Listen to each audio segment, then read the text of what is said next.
Welcome to the Cimorelli podcast.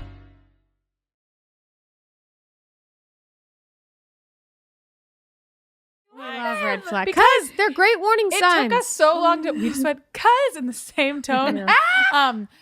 Because it took us so long to realize what red flags even were, honestly, it took us a while. And once we all would discuss it with each other, we were like, oh my gosh, guys, this is a red flag. Like, honestly, I was kind of dumb before I learned these things. I didn't have an older sister. You just misinformed. I didn't have an older sister, so I was like, oh. You were the guinea pig. This is a red flag. What? I was shook. It was so weird. So let's start with the first red flag. Okay, I already kind of said this one earlier, but if someone is just icing you out, so distant, whatever. Like, I was dating this guy that literally made me feel like I was dragging a cross up a hill. It was so hard. Like, he just did not give a rip. And then I ended things, and he's like, oh, wait. I mean, he didn't even really care that much. But wait. Some guys are like, oh, wait. Like I said, I realized I love you. And it's like...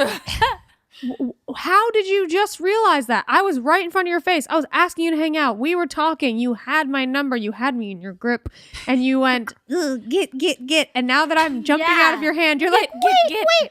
Like, that is a red flag in my opinion, because this person had you and did not care. They did not care enough, especially again, if you told them your feelings and stuff and they're just like, I can't love you unless you are breaking up with me. Well, love me from a distance. Bye-bye. Yeah. That is a red flag. I think beware of like big gestures That's that what they I do was to win gonna you say. back, because it should be simple. They messed up. They come up with a mature response, a mature, thoughtful, heartfelt apology, and then they say, this is why I did it. I'll never do it again. That's all you need. You don't need some big thing. That's probably not a good sign. I would say a red flag is you have to look at, is this a one-time thing? Like, oh, we had a miscommunication. We had a misunderstanding. I was expecting this and this was my expectation. And then the other person didn't understand that. We worked it out. We talked it through. That's one thing. That's what I would say merits a second chance. But is this a deep set pattern that's been going on for months? This person consistently makes you feel like you're not worth their time. Or this person consistently is on their phone when you are trying to tell them an important story. Like if there's something that's happening over and over again, that is a pattern. And I personally, honestly, for me, I guess everyone is different, but I've never had a second chance work out. I'm like, why'd you do that in the first place? Like, again, unless it's like a small thing, like, oh, it was a misunderstanding. You know, I had these expectations that need to be clarified. Like small things like that. I don't really know if I even consider that a second chance as much as like this person, they done goofed and it normally didn't work. It never worked after I gave them a second chance. Okay, I have some red flags from my ex, some real life red flags. Okay, so after we broke up, I was like, even though I broke up with him because he was dumb, but I was like, he's going to change. He's going to get better, whatever. So here are two red flags he did. Number one, they intentionally try to do things to hurt you. What? That's a red flag. He was like, creepy. Christina, I have a crush on your best friend. He didn't even have a crush on her. He just said that. Oh my gosh. Okay, that's dark. a He level just 10. said that, and he was like, Wait, like after your breakup? yeah. Oh. He said that to her, but I was like, I know you don't have a crush on her. But I was like, that's dumb. And then other thing, he was like, he was trying to like, well, I guess the same kind of thing. He's trying to make me jealous by saying he was like going out somewhere with like some girl or something. Nope. Telling me that. Well, I'm like, what? I'm here trying to not hurt your feelings, and you're here trying to hurt my feelings. So intentionally actually trying to hurt your feelings, make you jealous. In that moment, it didn't hit me like, we're done. This is over, even though it was already over. Like, I'm done hoping for a second chance. I was still hoping for a second chance. Luckily, the last straw did come. I guess I could say a third red flag with the last straw. So the last straw was, I don't know what you label this red flag, but when I had been saying, oh yeah, we broke up instead of I broke up with him because I thought he would appreciate that more. And then he got mad at me and called me up and he's like, I heard you've been telling people we broke up when the truth is you broke up with me. Actually, the truth was he really broke up with me by getting me to break up with him, by doing things he knew would get me to break up with him. What a sicko. Because he had this thing. When I met him, he said, every girl I've dated has broken up with me.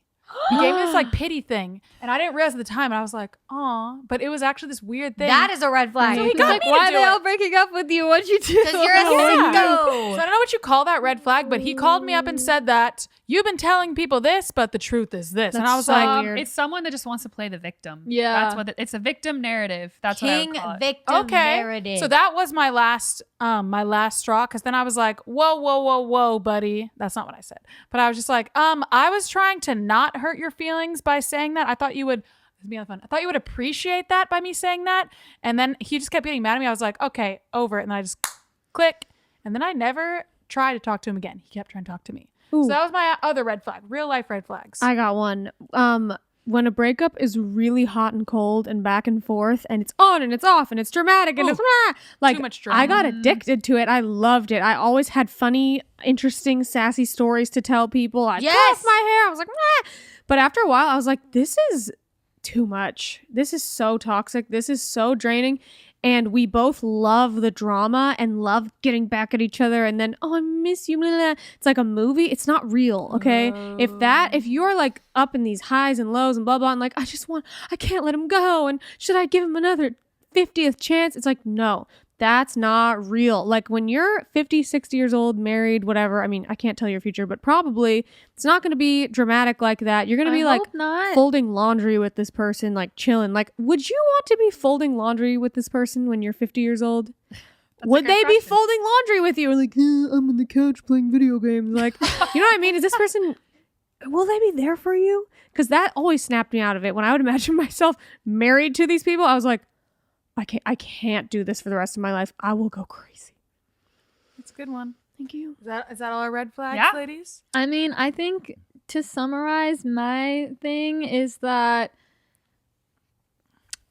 did they make a real change or not? Like, that's what it all comes down to. If you're going to give them a second chance, do you see a real change or is it all these fake weird things? That's all you have to look at. yeah. Time will tell you. Gotta look at the facts. Yeah, trust your gut. If you're just like so freaked out about abandonment and being alone, which was me at that first relationship ending. Most people. And I was just so focused on that, like, I just really want to be with him. That's just a place of like panic. And that's not where you want to be for a solid, healthy, grounded relationship. I think that tells you need to take some time with yourself, with the Lord, you know, get grounded, build up your self-esteem. That's where we want to be. We don't want to come at relationships from a place of panic and desperation. I've been there. We've all been there. We're with you, but we want to get to a better place. You've been listening to the Cimorelli podcast. Follow Cimorelli on Spotify and subscribe on YouTube. You can also find Cimorelli on Twitter, Facebook, and Instagram.